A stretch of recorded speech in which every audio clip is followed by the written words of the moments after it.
McClain of Michigan, chair of the House Republican Conference, is joining us live from the Hill here on Bloomberg TV and radio. Congresswoman, thank you for being here on Balance of Power. As we consider the Medicaid conversation, we've heard a lot in the last few days of what cuts are and are not on the table. We've also gotten some fresh analysis in a new report from the Congressional Budget Office that, for example, even just capping federal spending in states that have expanded Medicaid would lead to more than 3 million people being booted off their coverage. What exactly is up for consideration? How many millions of people might be at risk of losing Medicaid? Well, one, our goal is not to slash Medicaid. So I think we need to get the premise right.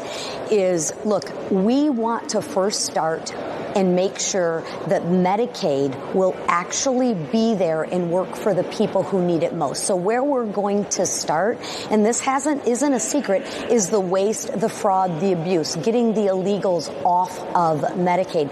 Republicans have no desire to slash Medicaid. But at the end of the day, we do have to look at, are the Medicaid dollars going to the people who actually need it most, are most vulnerable? And that's what we're in committees doing right now. And that's why you see, we were supposed to have the markup this week, but it actually got pushed to next week to make sure that we get this right.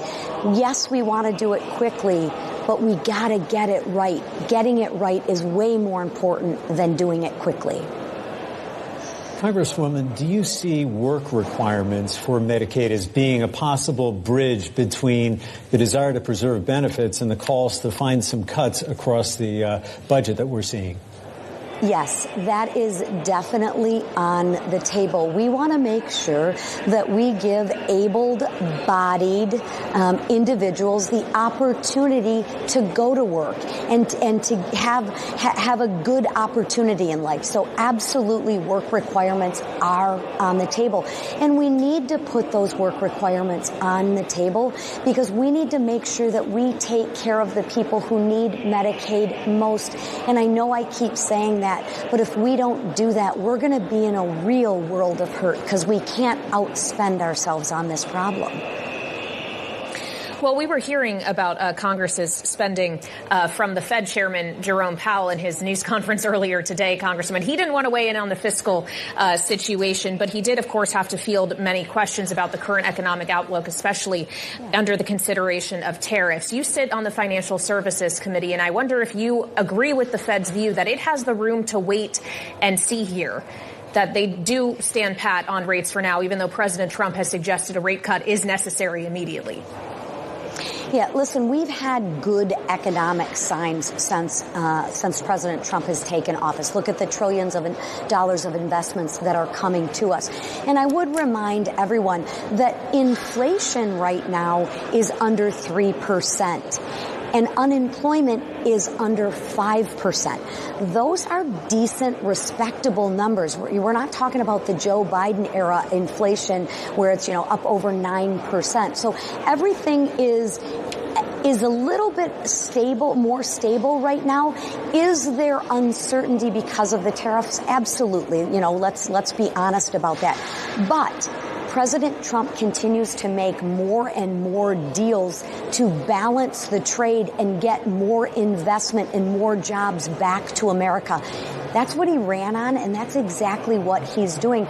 So I am actually optimistic about the tariffs and the trade and the economy right now.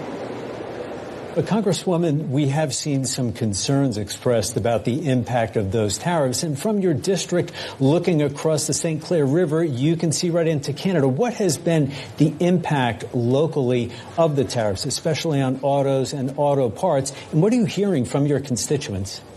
Yeah, what I'm hearing from my constituents is probably a little bit different than the liberal media has been talking about.